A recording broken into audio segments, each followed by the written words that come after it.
The deep dive begins with what looked like, a typical skip trace case, a simple missing persons inquiry. Hmm. We received this stack of sources detailing the disappearance of a young student, and if that were the whole story, it would probably be done in about 10 minutes. Yeah, pretty open and shut.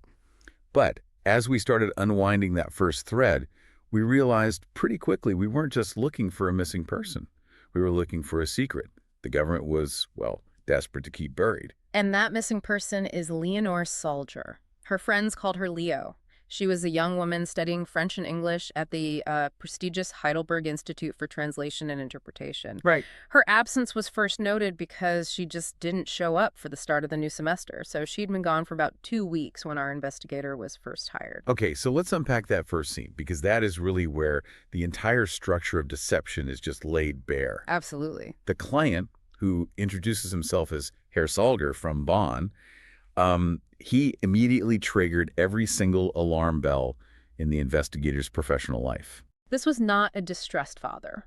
Not at all. No, he paid an exorbitant fee, 5,000 marks, and he insisted on paying it all in cash. 5,000 marks, and you have to think about the time period here. Paid up front and in cash is less about getting the job done fast and more about, well, guaranteeing complete and utter discretion. It's hush money. It's absolutely hush money.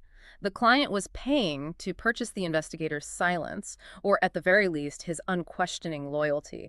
That sheer volume of cash just signals high stakes right from the very first handshake. But I guess you'd call it deliberate sabotage, it didn't stop at the payment. He was actively running defense against the investigator he just hired. Yeah, that's bizarre. He refused to provide any useful contact information. All he offers is this unlisted answering machine number, 411788. This is basically a dead end, a one-way communication channel. Exactly. And when the investigator asks for his daughter's Heidelberg address, I mean, the most basic piece of information you could possibly need, the client responds with, irritation. He basically demands the investigator do the work himself and not bother him with the details. And that right there is the foundational dishonesty of the entire case. Why would you hire a professional to find your daughter if you are actively safeguarding your own privacy from him? It makes no sense. None.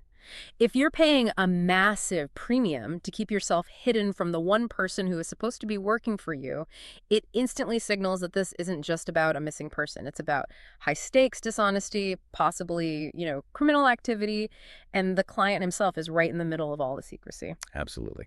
So moving into Leo's